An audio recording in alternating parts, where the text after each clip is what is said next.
Akibat-akibat dosa. Kejadian pasal yang ketiga ayat yang ke-14 dikatakan bagi ular. Ini yang berkaitan dengan ular. Saya berharap Anda baca Alkitab ini. Dan akibat dosa bagi setan di Kejadian pasal yang ketiga ayat yang ke-15 dan di Kolose 2 ayat yang ke-14, 13, Ibrani 2 ayat yang ke-14. Dan bagi perempuan, Kejadian 3 ayat yang ke-16, kata yang digunakan adalah yizabun atau kesakitan. Kata ini juga digunakan bagi Adam tentang susah payah, Kejadian 3 ayat 17. Hal ini berarti keinginan seksual, keinginan keamanan di bawah otoritas suami, atau keinginan menguasai suami. Lihat Kejadian pasal yang keempat ayat yang ke-7. Aspek terakhir dari hukuman adalah berada di bawah kuasa suaminya. Akibat dosa bagi laki-laki, Kejadian 3 ayat yang ke-17, akan bersusah payah untuk mengolah tanah dan bekerja dengan keras. Kejadian 3 ayat 17-19. Bagi umat manusia, 5 ayat yang ke-12, upah dosa adalah maut. Atas ciptaannya, Kejadian 3, 17-18, bandingkan Roma dengan Roma 8 ayat 19-21. Sebagai siswa sekolah Alkitab, Anda harus banyak baca Alkitab ini, karena ini penting buat Anda pelajari. Jadi ayat-ayat yang Anda tadi catat, Anda bisa lebih banyak lagi membacanya. Akibat dosa yang pertama ialah rusak hubungan Allah dengan manusia. Sebab Allah itu kudus. Dosa membuat manusia menjadi ciptaan Tuhan yang tidak kudus. Allah itu suci. Pada mulanya Allah menciptakan manusia sebagai ciptaan yang sangat Ia cintai. Dan akan tetap menjadi seperti itu. Adanya dosa yang diakibatkan oleh adanya bujuk rayu atau godaan dari sang iblis membuat manusia menjadi jauh dari Allah secara perlahan tetapi pasti. Melakukan perbuatan dosa sama saja halnya dengan mengikuti perkataan iblis dan menutup diri dari perkataan dan arahan Allah. Dengan melakukan dosa yang tidak hanya menjauhkan diri kita dengan Allah, melakukan perbuatan dosa juga membuat Allah menjadi sedih. Untuk membantu mengembalikan hubungan kita yang baik dengan Allah, maka kita bisa melakukan pengampunan dosa dalam Kristen. Ini yang berhubungan dengan kekristenan, ada yang disebut dengan pengampunan dosa, sebab anak manusia berkuasa mengampuni dosa, itu salah satu kata kuncinya. Sekalipun dosamu merah seperti kemisi, sekalipun berwarna merah seperti kain kesumba, tetapi anak manusia berkuasa mengampuni dosa. Yesuslah yang memberikan pengampunan dosa. Tidak ada pribadi lain yang bisa mengampuni dosa. Hanya Yesus yang bisa mengampuni dosa. Oleh karena itu, beberapa syarat dalam Alkitab Perjanjian Baru bicara tentang pengampunan dosa adalah di dalam doa Bapa kami yang Yesus tunjukkan pada kita atau ajarkan pada kita ialah ampunilah kesalahan kami seperti kami telah mengampuni kesalahan orang lain. Jadi, syarat untuk diampuni dari dosa kita ialah ampuni orang yang bersalah pada kita sekalian.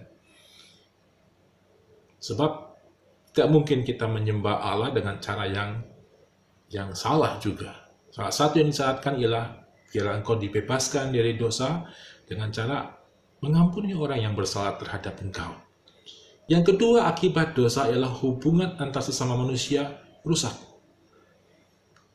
Selain merusak hubungan kita dengan Allah, melakukan perbuatan dosa juga bisa menjauhkan bahkan merusak hubungan yang kita punya dengan sesama manusia. Contoh, dosa yang bisa saja merusak hubungan kita dengan manusia adalah iri hati, dendam, dan amarah. Beberapa hal ini bisa menimbulkan konflik yang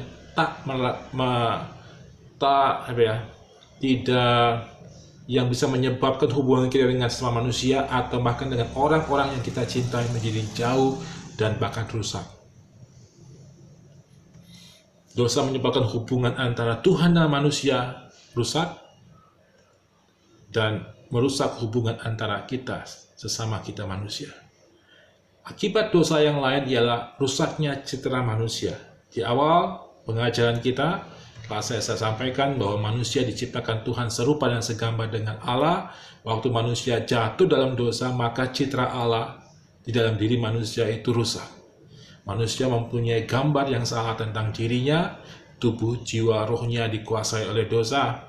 Allah menciptakan manusia sesuai dengan rupa dan gambaran Allah. Dalam kata lain, Anda mungkin, atau kita sekalian mungkin, juga bisa mendengar kalimat bahwa Allah menciptakan manusia sesuai dengan citranya. Dengan melakukan berbagai perbuatan dosa, maka kita sebagai manusia akan memiliki citra yang tidak akan serupa lagi dengan Allah, karena kita lebih memilih untuk mendengarkan dan mengikuti arahan iblis. Rusaknya citra atau gambar diri kita juga akan membuat kita memiliki konflik batin yang lebih sering, dan membuat kita sebagai manusia menjadi lupa bahwa kita adalah ciptaan Allah yang paling sempurna dan yang dicintai oleh Tuhan. Saya rasa bahwa setiap kita pernah mengalami rusaknya gambar diri dari diri kita ini. Dan akibat dosa yang lainnya ialah kematian, yang membawa kematian. Saya singgung tadi di awal pengajaran ini bahwa akibat dari dosa adalah maut atau kematian. Kematian menurut Kristen atau menurut pengajaran Kristus memiliki definisi yang lebih luas dibandingkan dengan apa yang mungkin Anda tahu. Secara biologis, kematian memang adalah suatu kondisi di mana tubuh atau raga seseorang sudah tidak dapat lagi berfungsi. Jantungnya berhenti dan lain sebagainya. Dengan kondisi ini, maka seseorang tersebut akan meninggalkan dunia selama-lamanya. Apabila dipandang sedikit ke arah teologis, kematian adalah awal dari suatu permulaan yang baru, yaitu kehidupan abadi. Kehidupan abadi ini bisa berada pada dua tempat, yaitu neraka ataupun surga. Pertanyaannya, Anda mau hidup kekal di mana? Di surga atau di neraka? Kamu mau tinggal di surga, lakukan apa yang Tuhan perintahkan. Kalau Anda ingin neraka, teruslah berbuat dosa. Janganlah ya, puji Tuhan. Ya. Akibat daripada dosa adalah adanya penghakiman. Pada saat setelah mengalami kematian raga, kita akan dilihat dari segi dosa dan amal kasih yang telah kita lakukan semasa hidup. Melalui penghakiman akan ditentukan di mana kita akan menghabiskan masa selama-lamanya pada kehidupan kekal kita, baik itu di dalam surga ataupun neraka. Apabila dosa yang kita perbuat lebih besar daripada amalan hukum cinta kasih yang diajarkan oleh Allah pada kita, maka tentunya akan lebih besar peluang untuk kita terjerumus dalam api neraka. Hidup adalah pilihan roh, jadi perhatikan, mau hidup dalam dosa atau Anda hidup dengan Tuhan di surga. Manusia akan mengalami penderitaan yang keenam tentang akibat daripada dosa. Manusia mengalami penderitaan. Gambaran neraka menurut Kristen memiliki definisi yang lebih luas dibandingkan definisi neraka yang mungkin kita ketahui saat ini. Mungkin yang Anda ketahui saat ini adalah neraka, tempat bagi manusia-manusia berdosa yang menjalani hukuman abadi oleh iblis penghuni neraka. Padahal sebenarnya penderitaan dalam neraka adalah suasana di mana tidak ada keberadaan Tuhan. Seberdosa apapun keadaan kita selama kita hidup di dunia, Tuhan masih ingin menyertai kita. Tetapi apakah kita bisa membayangkan suatu keberadaan kita di neraka tidak ada penyertaan Tuhan? Tidak ada lagi pengampunan dosa di neraka. Neraka adalah api kekal bagi orang yang berdosa. Yang ketujuh, akibat daripada dosa ya timbulnya ketakutan.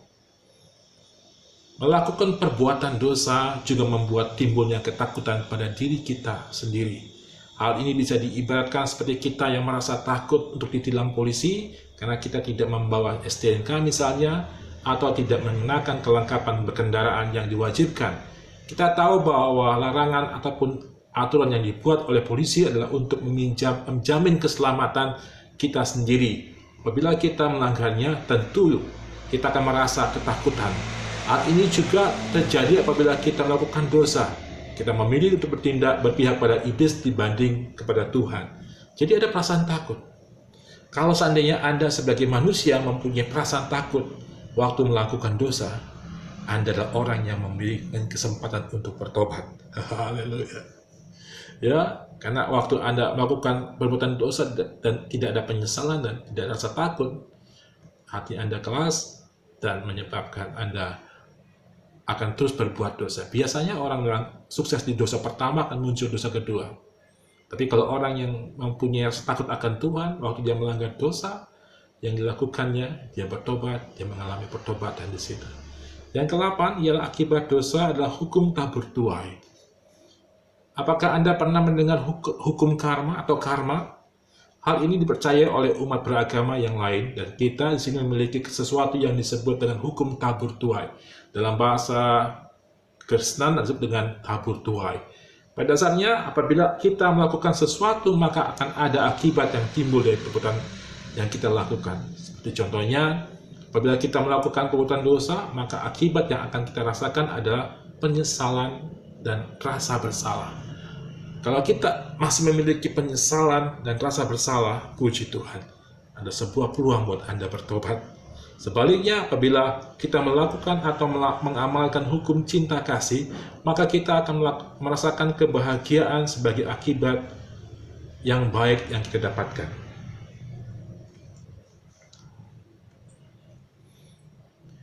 Hubungan yang ke-9, hubungan manusia dengan alam menjadi rusak.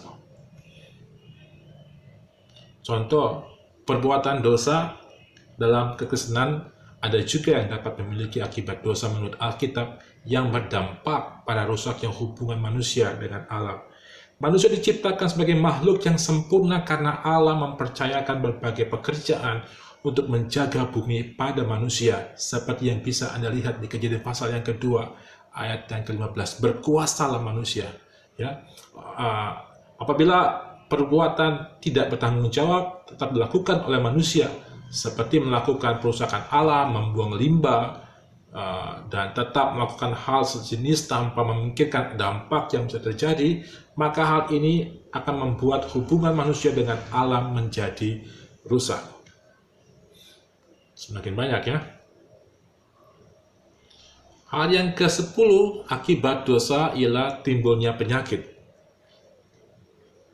Apabila Anda membaca kembali Alkitab Anda dan melihat pada masa yang lampau di mana manusia masih mempercayai adanya akibat yang timbul secara langsung karena pelanggaran yang dilakukan terhadap hukum Allah, maka Anda akan menemui adanya penyakit-penyakit yang timbul karena pelanggaran yang dilakukan terhadap beberapa hukum Allah tertentu.